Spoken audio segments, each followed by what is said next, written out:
Okay, assalamu alaikum. Now, continuation of our series of sewing for larger sizes from a lot of these pre-cut out suits and the problems that can arise and sort of some of the stuff that I want to highlight.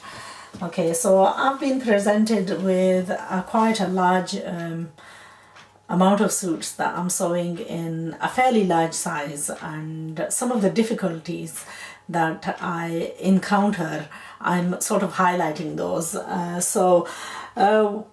With larger sizes, a lot of the time customers are reluctant to buy due to their size, because often they have difficulty trying to sew from a fixed amount of fabric.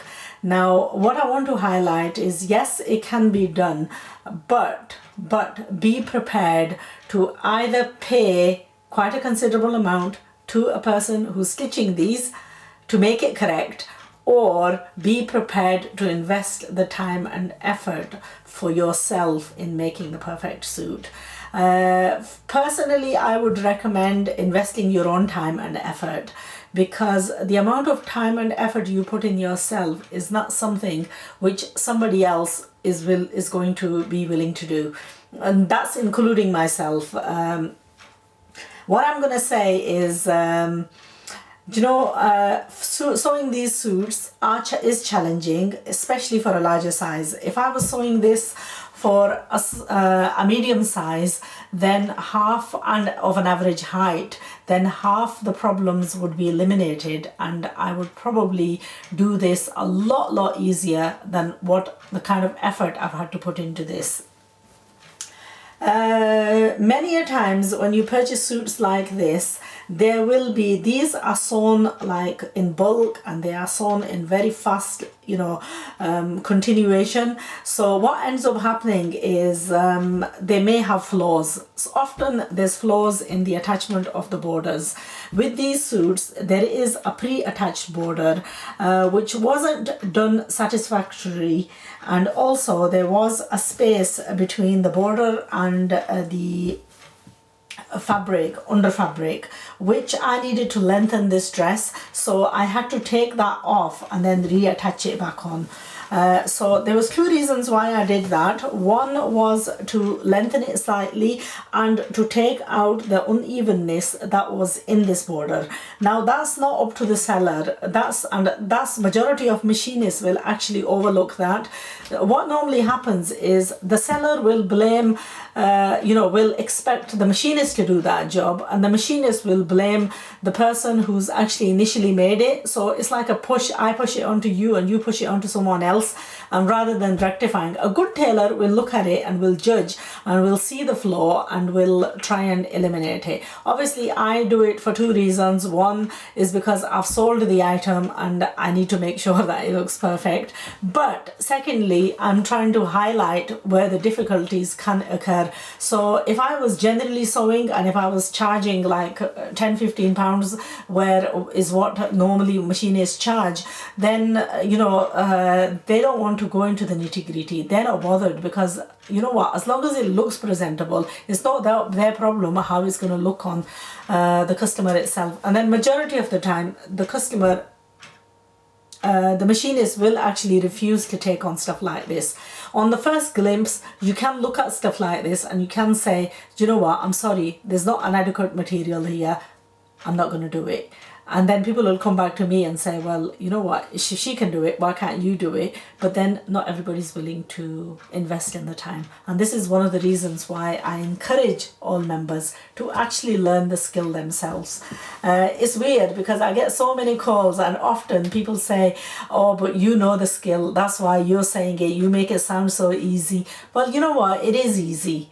And the example that I would give is, many of us, a lot of us actually learn to drive, and if you put driving against sewing, then I would say sewing is a lot easier than driving.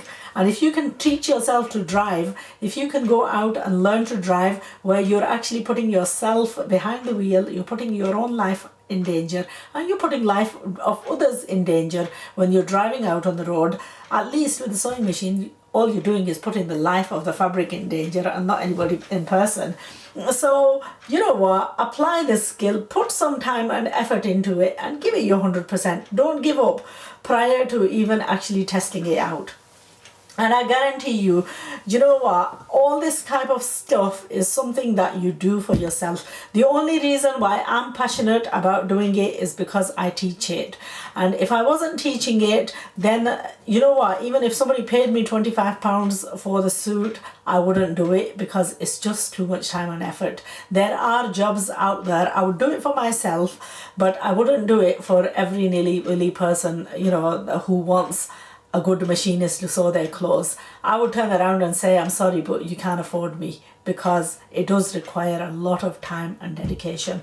I'm not an expert, but I do okay. I can actually see faults and I can highlight the faults and I can put them right and I can find solutions. But if I say I'm a perfect machinist, then suddenly, you know what, I'm not gonna take no praises for that. I'm not. But stuff like this does need modification. This was the original border. I've lengthened this kameez, I've unpicked it, I had to lengthen it quite a bit. So doing all this and then adding additional material, sourcing the material to put inside the jazaks, hemming this by hand is all dedication and it's all time. And sadly, that's the thing that people are not willing to either pay for or to invest in themselves. So, do you know what? Larger sizes are a challenge. It is difficult. I mean, like with this one, it had a band collar, and this particular customer of mine, she didn't want a band collar, so I took the band off. I've reapplied it on. I've thickened the border, so I've slightly give the neck a little bit more space, and then it's all this stuff, little nitty gritty that you have to do, which often customers are not willing to put the effort in, or they're giving it to a machinist and the machinist is not willing to. You know what, no machine is going to go and source the lace out for you that matches the fabric perfectly and then is going to apply. They're going to look at your fabric and they're going to say, well, you know what, I'm sorry, there isn't enough fabric, I can't do this. So you'll get a straight answer. So what do you do then? You find a solution and you do it yourself. And you're determined. If you're determined, you will get there. And that's what I want to see in all you guys. I want you to look at these suits and say, well, you know what, this is a large size lady who's gonna get this, who's actually managed to. It's £20 for a suit, but then I did have to add a lot of bits and bats. I mean, I've added lace, additional lace that I've matched, that matches beautifully, and that goes so well. And then the good thing is that this lace is front and back, so it's actually really nicely evened it out. The sleeves, I had to put pieces in here on both the sides, and then looking at the sleeves were that type of fabric inside that was irritating, and I knew personally that if I was to wear this with that irritation on the inside, I would find it extremely uncomfortable. So I look at that and I think, well, you know what, if I'm going to find that uncomfortable, so is my customer, they're going to find it. But these are things that you think for yourself. If you experience a suit which has come from Pakistan or somebody's sewn it for you, and I'll give you a simple example. I had a suit which this very lace was applied on, and it was sewn by actually qualified tailors in Pakistan. And now what they did was they seamed that, but they left the edges of the lace open. And what ended up happening was, this is crochet lace, and it started fraying, and a couple of weeks later it frayed so badly that it sort of came away from the lace. And also where it was rubbing against my arm over here, it made me irritated and it really annoyed me. So what I've done with this is I've added a piece of fabric, I've turned it over, and I've hemmed, and what that's done is it's finished it off beautifully. It will safeguard the fabric, and it will safeguard the lace, and also it will be very comfortable to wear. So it'll take away the uncomfortable feeling that I had from mine. So that's where you pick up the mistakes that you sometimes either experience through wearing the cloth, or somebody's made it and it's frayed and you've seen the horrible outcome, and then you learn a lesson from that, and for future you try and do a prevention. So one, that prevention of covering the inside of the sleeve. Two, the prevention of the sleeve from fraying. So these are all little things that you take into consideration when you're sewing yourself. And then the beauty of it is when you're stitching yourself, I mean, this customer is in Glasgow, she's miles away, so even if I sew it perfectly, it may happen that there may be a slight bit of discrepancy. It might end up being slightly tight on her, it might be a bit loose on her. If you're stitching yourself, you can try and get it absolutely perfect according to your size. You can stop midway, you can try it out, and you can redo the fitting and whatever. Anyway, that's my suit, one of the cheaper ranges that I offered. These are on chiffon, and they are designer replicas. I'm not sure of which company, but if you want details, I think I have a few suits left in these. They do, once stitched, they do come out absolutely beautiful. Very nice color combination, and the work, you can tell the kind of work, and it only becomes apparent, once it's actually stitched. So salwar kameez dupatta, that's the dupatta. Dupatta is finished off. Now there is one other thing that I want to point out quickly before I jump on to the next suit that I want to show you. This is not something that I picked up on when I actually cut this out, and most likely I would have had difficulty in finding the material as well. But this suit has been edged off with plain fabric, and there is a slight discrepancy in the colors. It goes very nicely with the embroidery, and when you're wearing it, I don't think it's going to be that much apparent. But this is something else that you can actually sometimes rectify. I mean, it may be that you bought a suit and you had leftover pieces like this, and sometimes you can do away with stuff like this and add your own. In this particular one, I actually didn't notice it. Sometimes even from the best of us, things go unnoticed. So when I was doing this, I actually didn't notice the color, slight bit of color variation. But I'm going to highlight this on the next one that I'm going to do. So that's the salwar. And now when I cut this out, I did point out that because there was a slight bit of a less fabric in the salwar, and I did join pieces which run sort of like diagonally and on the belt, but I stitched these over as well and made them so that it's wearable. Now this particular customer, she didn't like this shiny look of the fabric, but unfortunately it's a kind of color that is hard to get. Plus, if it's a long kameez, it's not very much visible, and unfortunately these are the salwars that come with the suit. Unfortunately, you can't actually get many of the colors here as well. So anyway, that's that one. I'm going to show you the next one, which what I noticed with that one. That's again what we've got is this is one of those pre-embroidered suits. Now I'm going to quickly measure for you. It's a particular length. She's a very tall lady, and it's a particular length that we require from this. 48 inches. So I'm just going to show you what this is coming out at.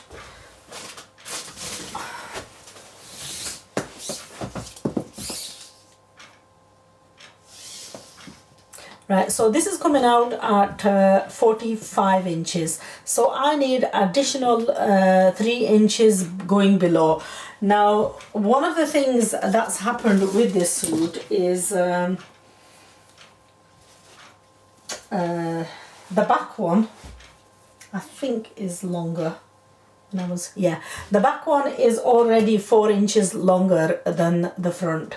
And the main problem with the front is that there is this embroidery which actually has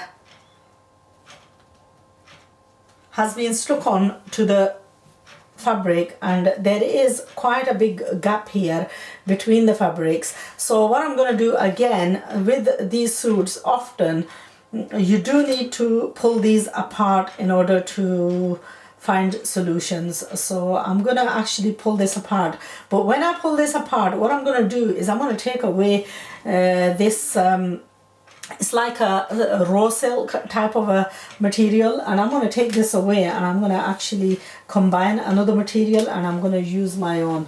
Now the material I'm going to use of my own is jamawar, and this is a beautiful jamawar. It will give it a more expensive look, and it will give it a better drop as well, because one of the problems with this particular one is it's actually quite hard, rough type of fabric, and I'm not really too keen on it. So I'm gonna take all this off and I'm gonna reattach it back on. So this is all, and this is something that not all outside machinists are actually willing to do.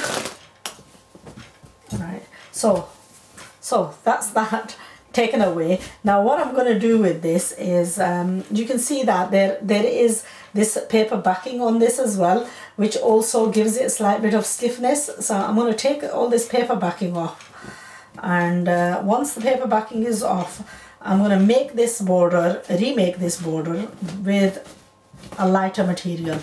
So okay, next question that arises is, okay, perhaps I've got a shop and I sell a lot of the fabrics and whatever, but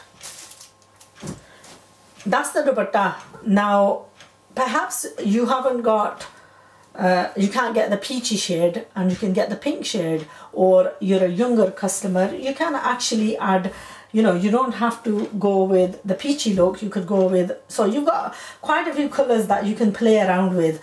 And sometimes what happens is some colors, you know, for trimmings and so on, are easy to get hold of, so it's not necessary that you have to get an absolutely same one. You can actually even swap it. But the problem here is if you look at the trim, there is a slight bit of a pull. And if I take this apart and if I ironed it and put them together again, you will notice just how much of a difference there was. And what they've done is they've actually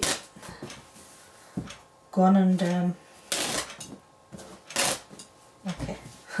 So that's like taken everything off. Now I'm going to press this and see how well this sits, and I will probably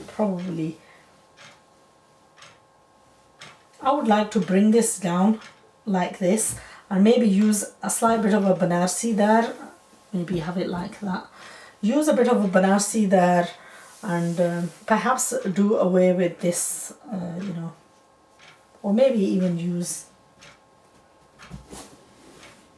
I don't know, I'm going to mess around with this, see what's the best way that this looks, and also take this trim off from the back.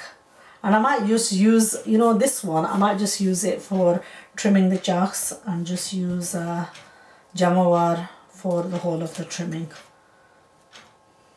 because we've got a very good match trim in the jamawar. So anyway, that was the highlighting that problems like this can occur, but if you're willing to do it for yourself, then these can be overcome quite easily, and you can actually get a very, very good result. So but these results don't come about without the effort, and the suits are very good price. If you're a medium average height, medium size, then you know what, it's not a problem at all. You can actually very easily stitch these. One of the reasons why this is causing a problem is because this particular customer is quite tall, and 48 inches long kameez is quite lengthy. So if you're a large size person and if you've had problems with your clothes, then you know what, I'm not going to say I'm the best person to actually get it stitched from, because sadly I don't get time to do the stitching. My job is to actually just highlight, to often you know, show when something is nice. I love the suit itself, there is absolutely nothing wrong with the suit, but then the sewing, if you're a large size, then you're going to have to invest in yourself to actually get it stitched right, and the best person to do that is yourself. So put a little bit effort into, I wouldn't say jump into it at the deep end and try stitching something like this on your early adventures, but you know what, a few lessons and you'll be on your way. And once you get into it, you will enjoy it, especially if you're one of those people, right, who loves nice clothes and who loves to wear a different suit every other day. Then you know what, £20 for a suit is nothing. But then if you're paying £20 for a suit and you're paying like £30 for sewing it, then it can work out quite expensive. So just think, your spare time, you can go and buy another suit and stitch it up, and the next morning you can wear it. I wish that it was that easy. You know what, we're so busy with I mean, like personally now, I have very little interest in the sewing. I have had, now that we're on the topic, I have had this question asked, that why have you lost interest in sewing, and why have I lost interest in clothing? To be honest, I haven't really lost interest. I still like my nice clothes, but because I study quite a lot, my mindset is not totally on materialistic things anymore. I focus a lot on that, away from the materialistic things. But so really, I often think I've got full wardrobes full of clothes which I very rarely wear, and if I end up stitching more, I'm going to be questionable for them and hardly ever get a chance to wear them. So is that what life is about? But I know for a lot of people this is a very big passion, sewing and wearing and new designs and whatever comes out the latest. And once upon a time that was for me as well, but I don't know, I think I'm maybe growing too old. Too old now to fantasize. Also, you gotta be young and you gotta have the figure and you gotta have the place to show off, People say we do it for ourselves, but you know what, that's not true. You gotta have someone to appreciate you wearing the fancy clothes. And right, now I'm going on about nothing. Okay. Anyway, I'm going to press this and I'm going to try and reattach it back, and inshallah I am going to share the result with you, because I want you to see what something simple like this can be stitched up and made into a beautiful suit, and then maybe inspire you to do likewise for yourself. So okay, inshallah, see you soon.